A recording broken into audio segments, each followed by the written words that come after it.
believe it?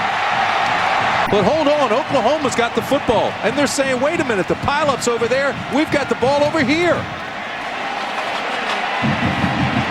But if this goes to review, it's going to be awful difficult to reverse this call. Question is, does the ball go 10 yards before it's touched by the receiving team? It's actually hit before 10 yards, and it's hit by an Oregon player. That's illegal. Point was taken away. First down. Well, I don't know.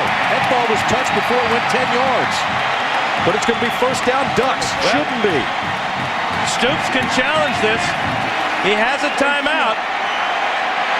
Well, he used his timeout on the kickoff when they made the adjustments on the onside kick, so he cannot challenge this, but it is reviewable, as every play is in college football. No question in my mind. It was touched first by an Oregon Duck, and it didn't go 10 yards before he touched it. Now they're going to go over and look at this play and review it. Take a look at this thing. You tell me if it goes 10 yards, and you tell me who hit it first. That's the question. Who hit it first? Great kick by the coach's son, Luke Bellotti. Oregon touched it first. No question. That was Oregon. And it didn't go 10 yards. May have been Brian Pasinger, number 19. That's awful close from that angle. Keep in mind, it's got to be indisputable video evidence. This is a good angle right here. Go up for it. Malcolm Kelly way up in the air, number 4 for Oklahoma. Chung did get the recovery. Should be Oklahoma football, but instead, Oregon's offense is on the field.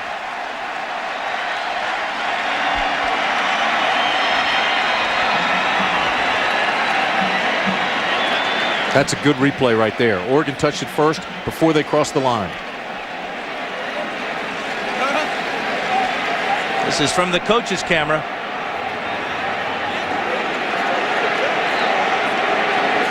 Got to agree with you, Tim. Ball appeared to be hit by Brian Pasinger, number 19, right there before the ball traveled 10 yards. There's no question in my mind, Dan. It's got to be Oklahoma football.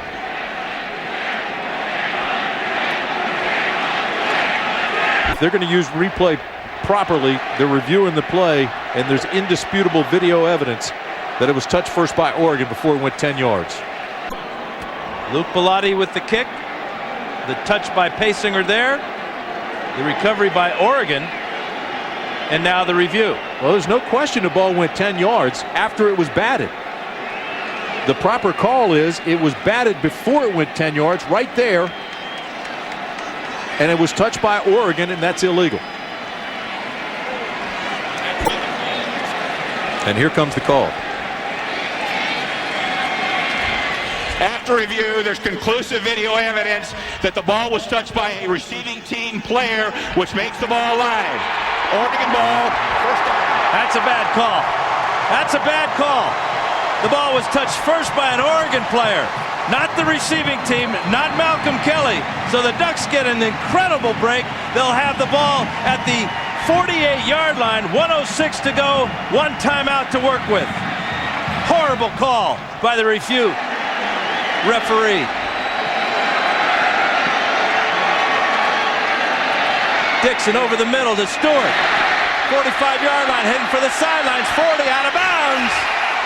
Jonathan Stewart with the speed to take it from the middle of the field all the way to the sideline. The call is a moot point now. 54 seconds left for the Ducks. There's plenty of time. No panic is necessary. They've got time using the sidelines and timeouts. No timeouts are left for Oklahoma. One is left for Oregon. So Oregon in the catbird seat there. They just have to manage this clock. 37-yard line for Dixon. Over the middle. He's got incomplete. Flag down. Flag comes in. Darian Williams may get called for pass interference on Brian Pasinger. Oklahoma came with a blitz. Oklahoma had to play man-to-man in the secondary, and the free safety Williams is going to get called. The Oregon Ducks were dead ducks until that call. Sooners led 33-20 with 3 minutes and 12 seconds remaining in the game. Interference defense, number 41. Automatic first down. First down. And now they really don't have to. As a matter of fact, they want to melt the clock. Touchdown and an extra point gives them the game. If you're Oklahoma, I would keep my eye on number 4, Jason Williams. He's had a huge game for Oregon. 9 catches, 177 yards, and a touchdown. I'd say. Last play will be reviewed. Well, that'll get the Bluebirds going. They're thinking they got tipped the ball. So it wouldn't be Now the pass reason for interference. this They're thinking the ball review got tipped. is there's a question out whether the defense at the line of scrimmage may have tipped this ball before that contact.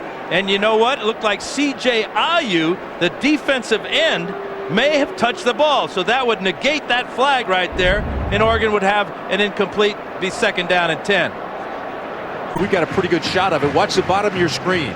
Right here, 99. Looks like he changed the flight of the ball because then it becomes a wobbling dead duck, so to speak. Easy. No, you're right. C.J. Ayu with a heck of a play.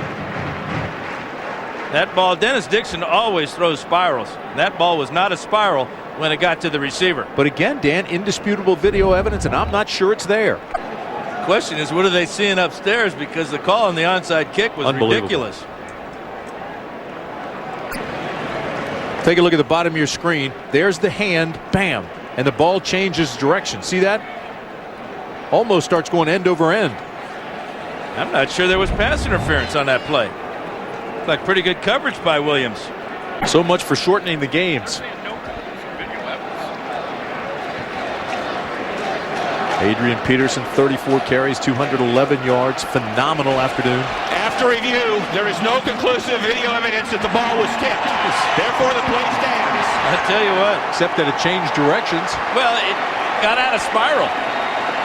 And having thrown a lot of balls, it got out of spiral. I like that excuse that somebody tipped it.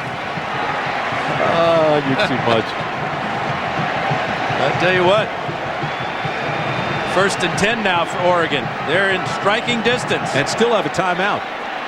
That means they can throw the ball over the middle of the field.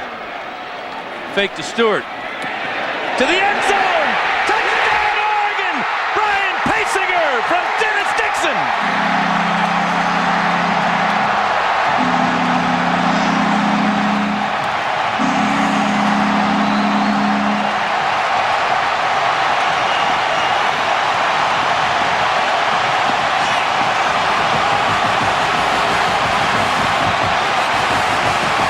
And this is the extra point by Martinez. Got it! But there's still 46 seconds for the Sooners. Did they score too quickly? Ball was given to Oregon with the recovery by Patrick Chung. Quick strike offense. 2 touchdowns in 22 seconds. But hold on, there's still 46 seconds left, and look who's back to return this kick. The Sooners have no timeouts. Adrian Peterson.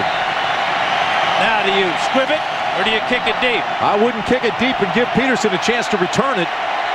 The other guy's a pretty good returner too. Reggie Smith is back along with Peterson.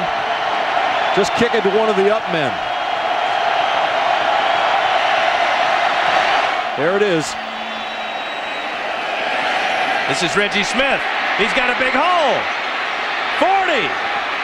Reggie Smith duck territory down the sidelines. Knocked out of bounds.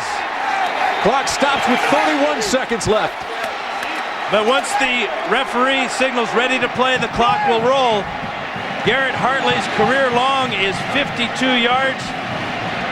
Kicked that one last year against Texas, but he's in field goal range now. Tried to keep it away from the receivers. They wanted the up men here to take it, but they left it on the ground. This is a great return. Look at the patience waiting for blocks to set. Cuts back inside. Peterson gets a block. All the way down deep. Now the offense will come up. No huddle. Clock's rolling again down to 25. 54 yards on the return by Reggie Smith. Finley in motion.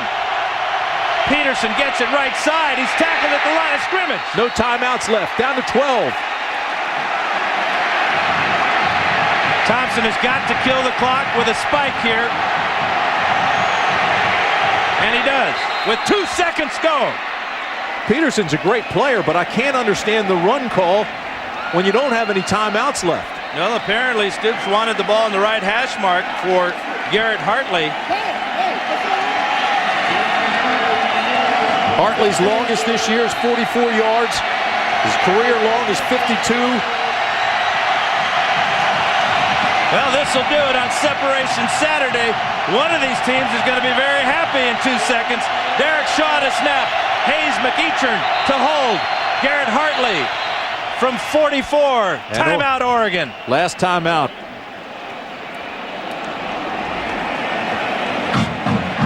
Again, I understand what he's doing to line up the angle.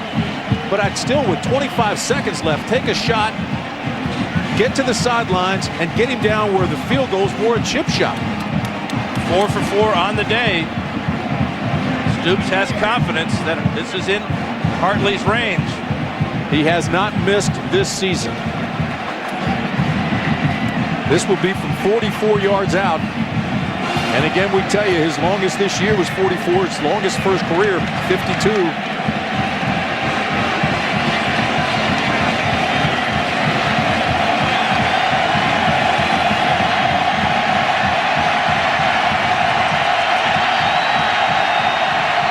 This crowd is deafening. 44 yards away for Garrett Hartley.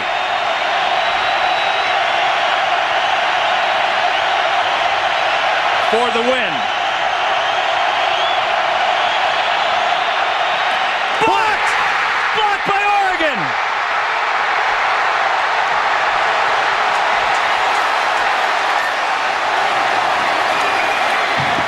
Oregon has beaten Oklahoma for the first time in 7 tries on a blocked field goal.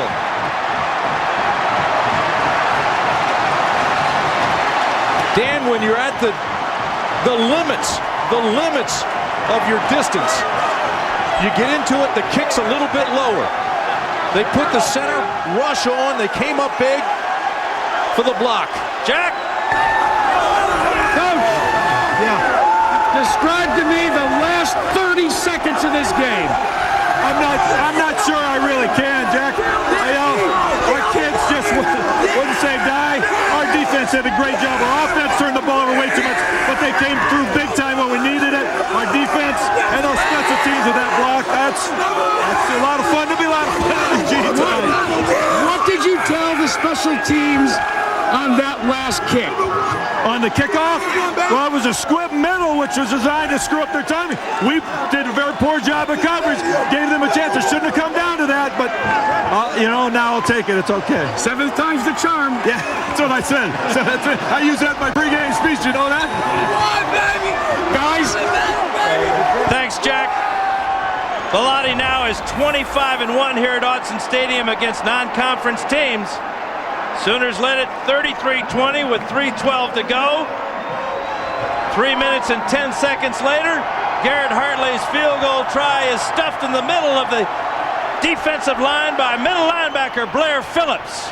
The longer the kick, the lower the line, and allowed them to get up and block that kick. Terrific football game. No question, on Separation Saturday, it takes a blocked field goal to decide this one. Once again, our final score, Oregon 34, Oklahoma 33. Tune in tonight for Saturday Night Football on ABC at 5 Pacific as Nebraska takes on USC. For Tim Brandt and Jack Carruth, I'm Dan Fouts. Good night, everybody. Special presentation of ESPN on ABC.